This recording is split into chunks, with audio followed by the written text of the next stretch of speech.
Fala meus amigos, estamos começando aqui mais um vídeo do canal, desse vídeo especial de Natal aqui que eu estou fazendo, tá? Para poder dar algumas dicas de livros para vocês aqui, para vocês presentearem, né, os amigos, os familiares, enfim, as pessoas queridas, tá? Na verdade eu continuo sofrendo aqui um ataque nojento dessa gente asquerosa que continua sabotando os meus sistemas aqui das maneiras mais absurdas possíveis. Então meu Natal realmente não vai ser tão agradável por isso, mas pelo menos eu gravo esse vídeo aqui para as pessoas que acompanham o canal aqui, de vez em quando visitam aqui os vídeos, terem uma lista aqui, né? Porque ainda está em tempo de comprar o presente de Natal, né? Para quem vai ter companhia, né? E para quem não está sendo sabotado por bandidos, né? E aí vale essa dica aqui para vocês, tá? De alguns livros bacanas que tem aqui, que eu já li também, né? E que podem agradar bastante a quem gosta de livros e, enfim, a quem pode também gostar, né? Porque tem gente que não tem costume de ler, mas nada impede que a gente estimule, né? Então, vamos lá, vamos começar a lista de hoje, tá? O primeiro livro é o livro de poemas Dois ou Mais Corpos no Mesmo Espaço, livro do Arnaldo Antunes, tá? Livro de poesias do Arnaldo Antunes, que é um dos nossos grandes poetas, né, da cena contemporânea. É um cara que está trabalhando bastante com a fragmentação, né? Tem uma conexão muito forte com a poesia concreta também, né? E é um cara da música, então vocês vão ver também, quem acompanha a música do Arnaldo Antunes vai ver também alguns poemas que têm conexão com as letras dele também, tá? E esse livro aqui é muito interessante, tá? Dois ou Mais Corpos no Mesmo Espaço, tá? Que é um livro do ano de, vamos ver aqui, 2012, tá? E tá inclusive autografado pela minha amiga Neide, professora, que já apareceu aqui no canal, né? Então, enfim, essa é a nossa primeira dica de hoje, tem conexão com a poesia, tá? Nossa segunda dica é um livro que eu acabei de ler, tá? É o livro Short Movies, do Gonçalo Tavares, escritor de Angola, né, de língua portuguesa, um país da África que fala língua portuguesa. E nesse livro ele vai trabalhar com várias formas, na verdade o conto breve, né, mas várias formas de dizer problemas conectados com o olhar, com ponto de vista, com ângulos de visão, enfim, muito interessante, tá? E é um livro com várias histórias interessantes, né? Gostei muito e gostei tanto que eu escrevi uns 20 contos aqui também, em conexão com essa obra aqui do Gonçalo Tavares, tá? Então são 90 e poucas páginas, deixa eu ver aqui, né? São 94 páginas de microcontos, né? Contos curtos, na verdade. Não são exatamente microcontos, são contos curtos, né? Alguns com uma página e meia, mas a maioria deles com uma página só. Mas muito interessante, aquela coisa de tiro curto, né? Como o próprio Cortázar fala, né? Que o conto tem que ser essa coisa do tiro curto.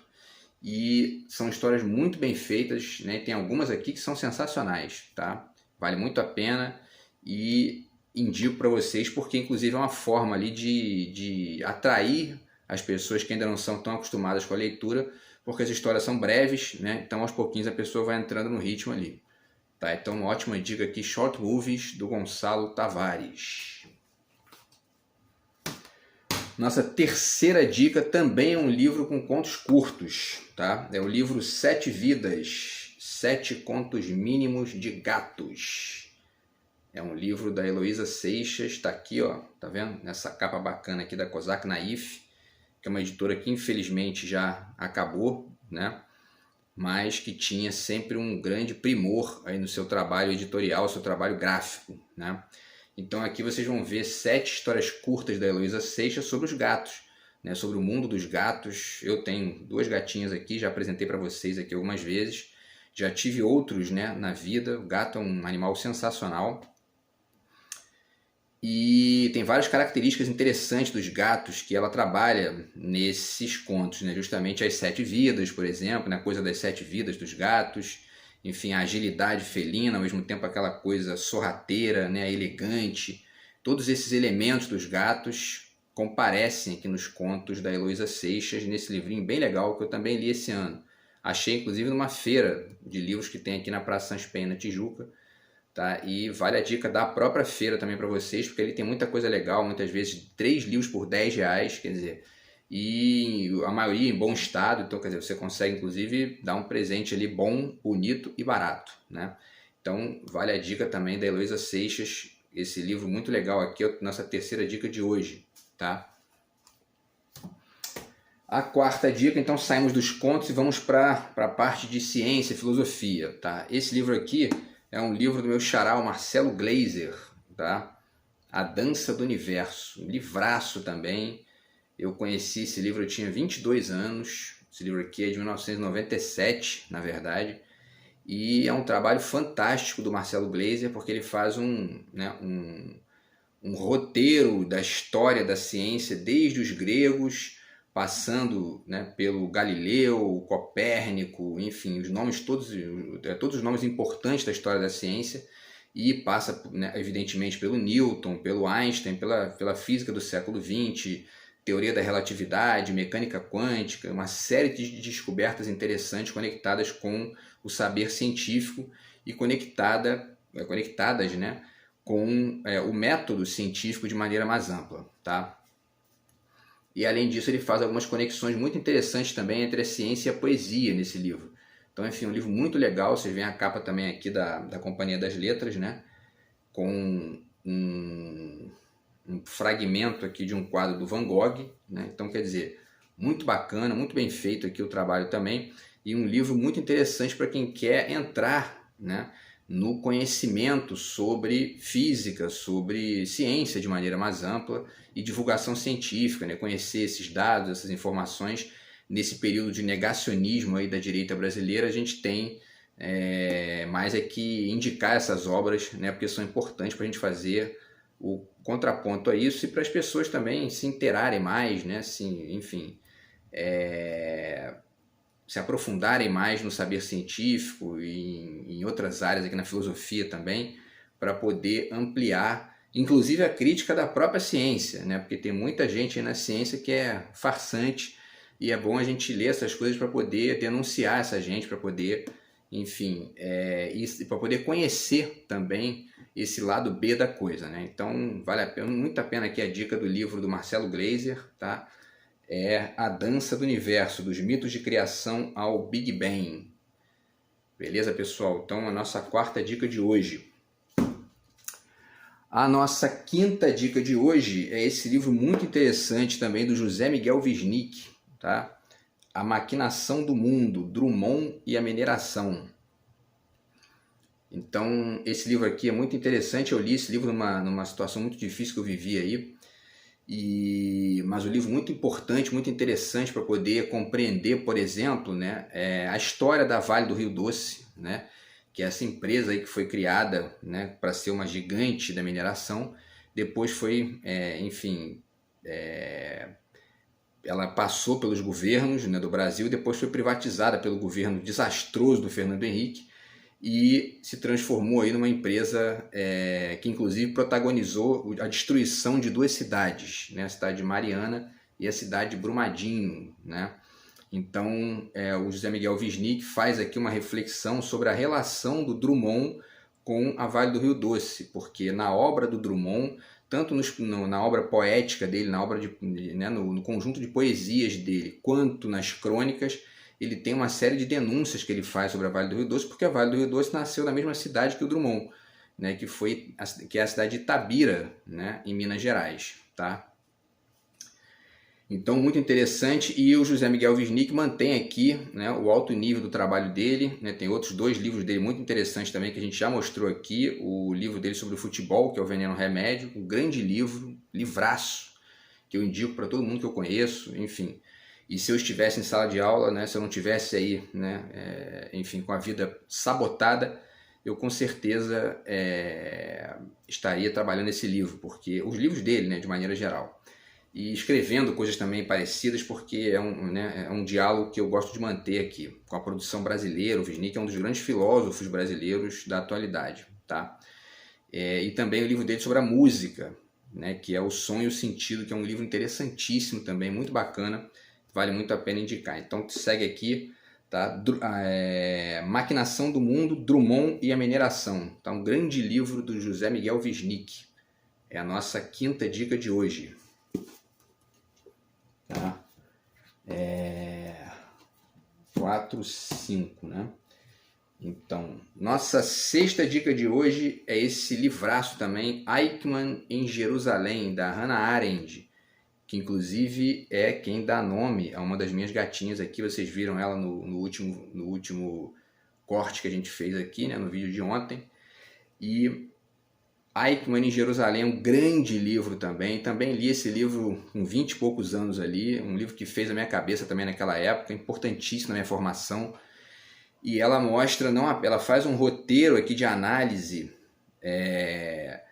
de como funcionavam os campos de concentração, né, na época do nazismo, e ao mesmo tempo faz uma análise também do julgamento do Adolf Eichmann, né, que isso aqui é o mais importante do livro, na verdade. O Adolf Eichmann foi o último judeu, o último nazista capturado, né? Ele foi capturado em Buenos Aires pelo Mossad, que é o serviço secreto de Israel. Foi uma coisa meio controversa também, porque eles entraram lá sem autorização do governo argentino, capturaram o cara de maneira sorrateira e levaram ele para Israel, né, para ser julgado em Jerusalém num tribunal, né, também questionável, porque deveria ser julgado num tribunal internacional, né, na verdade, e não num tribunal, né, que estava conectado com uma das partes. De qualquer maneira, como o nazismo foi a bizarrice que foi, tudo foi aceito, né, e o julgamento foi feito, e a Hannah Arendt foi analisar esse julgamento. E aí ela desenvolveu uma tese importante sobre a questão da banalidade do mal, a partir de uma reflexão sobre a defesa do Eichmann nesse processo, tá? Inclusive existe um filme muito interessante sobre esse livro, né, e sobre o julgamento do Eichmann, que se chama justamente Hannah Arendt, né? Um filme da Margaret von Trotta, que é uma diretora alemã, tá? Então vale a pena essa dica aqui, a sexta dica de hoje da gente, tá? Para o Natal, certo, pessoal? É um livro muito importante de filosofia, de reflexão filosófica, tá? E certamente vai agradar a quem gosta de coisas inteligentes, tá? O sétimo livro de hoje é esse livraço aqui também, Noturno de Havana, um livro do jornalista estadunidense, né? T.J. English.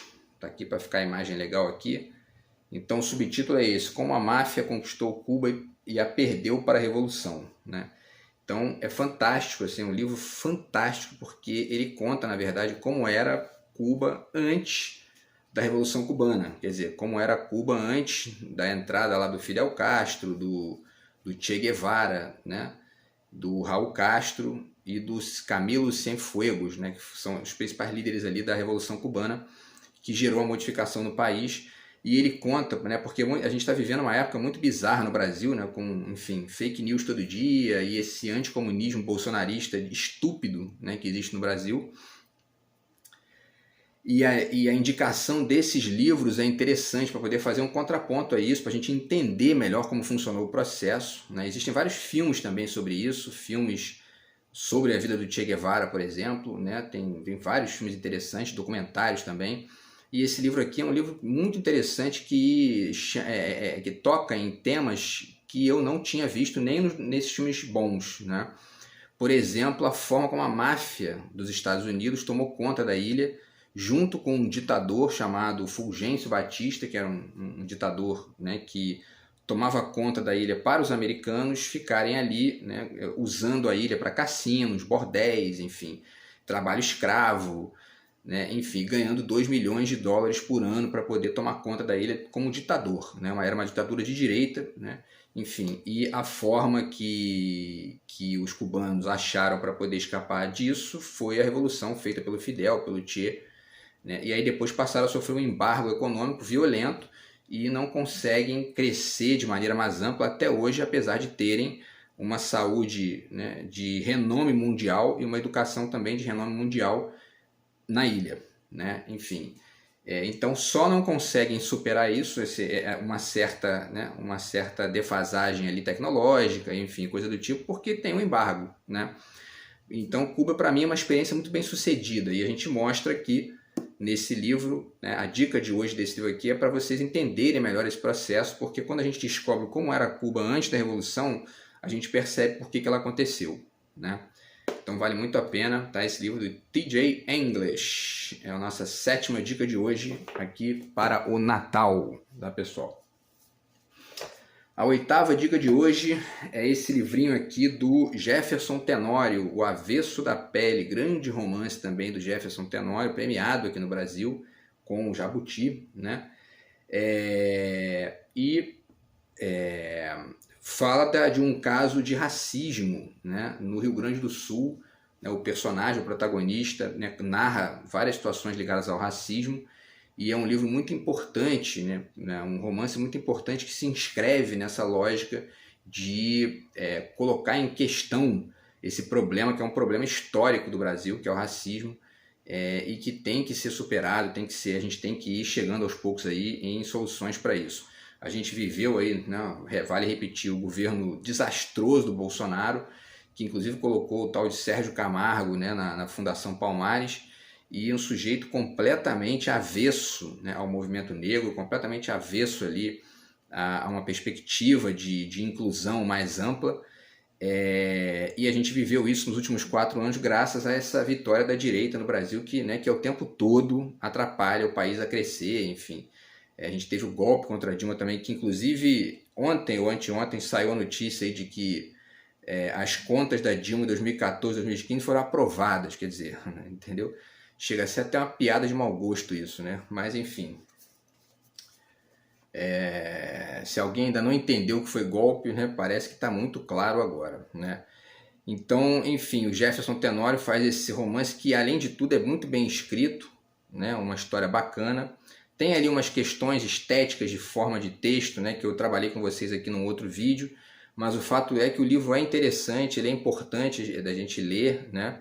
É uma obra importante do cenário literário brasileiro atual, tá? E vale muito a pena dar de presente, né? Independente se a pessoa é negra ou não, né?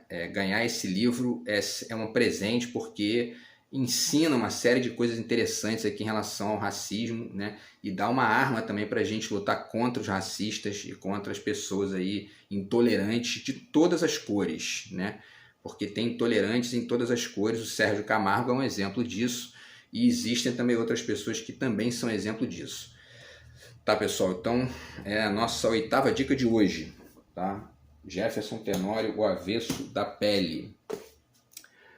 Vamos ver o tempo aqui. Nossa 9ª dica de hoje é esse livro aqui, Os Crimes do Monograma, tá? Também já falei dele em outros vídeos aqui. É um livro muito interessante porque é um livro escrito pela Sophie Hannah, que é uma escritora inglesa que ganhou os direitos de publicar histórias do Hercule Poirot, o grande detetive da Agatha Christie, né? Então a Sophie Hannah ganhou os direitos de escrever de novo, né? De ressuscitar esse personagem muito interessante, né? Que é o Hercule Poirot, que é um detetive que usa suas células cinzentas, né? Como ele mesmo gosta de falar. E esse personagem marcante da história da literatura foi um dos primeiros personagens que me chamaram mais a atenção assim, na história da literatura, na minha história, né, de leitor, foi justamente o Hercule Poirot, né? Eu tenho um grande afeto por esse personagem, porque inclusive é um personagem que utiliza muita inteligência, né? E enfim, e a Sophie Hannah ganhou esses direitos, então escreve esse romance aqui. Já existem outros dela também, produzidos nessa mesma linha de reposicionar ali o Poirot como personagem, e esse aqui é um deles, Os Crimes do Monograma, tá? Um grande romance também da Sophie Hannah, que é um grande presente de Natal aí também para quem gosta, por exemplo, de romances policiais, né? Então estamos chegando ao fim aqui, tem mais 2 livros, tá? O 10º livro da nossa lista de hoje é o Histórias Abençonhadas, do Mia Couto, tá? Esse grande livro de contos também do Mia Couto. E o Mia Couto é um dos maiores escritores aí da cena contemporânea também, né? Um cara fantástico que tem uma escrita sensacional, poética, né? Ele tem uma prosa que é bastante poética, trabalha com palavras valises, trabalha com metáforas muito bem escritas, né? E é um escritor que escreve bastante, então isso é bom, que a gente tem muita coisa legal dele para acessar, né? Eu gostaria muito de estar nesse mesmo ritmo de escrita do Mia Couto. Se eu não tivesse cheio de problemas aqui, com muita gente me perturbando, eu certamente estaria escrevendo nesse nível aqui, de quantidade pelo menos, né? Porque é o nível que eu gosto, né? De pegar esses feras aqui e seguir o exemplo deles. E o Miyakoto é um grande escritor, tá? E esse livro aqui, Histórias Abençonhadas, é um dos livros mais interessantes de contos dele. Tem um conto aqui que eu acho fantástico, tá? Que é um dos contos mais bonitos que eu já li, que chama-se O Cego Estrelinho. Já falei dele também em outros vídeos aqui, tá na página 21, né? Mas tem outras pérolas aqui sensacionais, tá? As Flores de Novidade é um conto belíssimo também. Quem mais aqui? No Rio Além da Curva também é um ótimo conto, tá? Que mais aqui? O Adeus da Sombra também é um conto muito bonito. O Bebedor do Tempo, né? Todos os contos são sensacionais, mas tem uns que a gente acaba sempre gostando mais, né? E esses aqui estão entre eles, né? Tá? Enfim, João Antônio no Enquanto também é um belo conto. Tem muita coisa legal aqui, tá? Então segue a dica aqui, é o 10º livro de hoje. Se você quer dar um presente bacana aí de Natal, vale muito a pena dar esse livro do Miyakoto, tá? Histórias Abençonhadas, tá? Grande livro de conto do mestre moçambicano.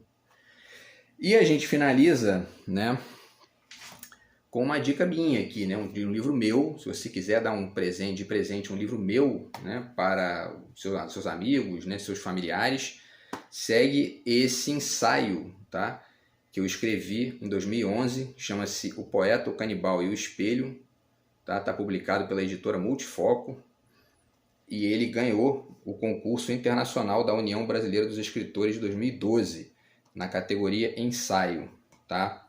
O Poeta, o Canibal e o Espelho. Aqui eu faço uma reflexão do funcionamento da mente humana, né, articulado com essas noções de prosa poética e poesia, tá?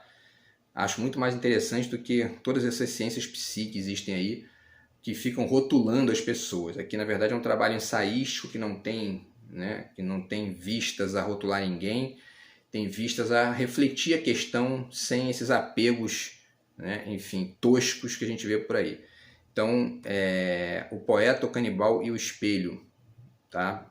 É um ensaio que eu publiquei em 2011 pela editora Multifoco, essa capa bonita aqui, né? Que é um quadro do pintor suíço Henri Fuseli, tá? Do romantismo suíço, né? Chamado O Silêncio. Muito interessante esse quadro, tá? E eu usei aqui um pedaço do quadro, né, para poder fazer a capa. Um belo trabalho gráfico também da editora Multifoco, que faz um trabalho muito interessante nesse sentido. E vale a dica para vocês aqui, tá? Para vocês presentearem de Natal o meu livro, né? E eu vou tentar fazer mais vídeos sobre ele, também sobre os outros livros que eu já publiquei, porque por enquanto eu ainda não consegui publicar mais, né? Tem bastante coisa já pronta aqui no computador, mas está difícil, mas quem sabe, né? Quem sabe um dia eu consigo me livrar dessa situação absurda aqui e publicar mais os meus livros. Tá bom, pessoal? Então, um presente de Natal para vocês aí, tá? E é isso. Espero que vocês passem uma noite de Natal maravilhosa, a melhor possível, tá? E a gente continua aqui conversando nos próximos vídeos, falando sobre os temas aí da política brasileira, os temas da arte brasileira, da filosofia brasileira e dos livros, né? Que são são o que move aqui o canal de maneira mais ampla. Tá bom, pessoal? Então, Feliz Natal para vocês, para a família, para os amigos e para todos os espectadores aqui do canal, tá bom? Grande abraço, até o próximo vídeo e valeu!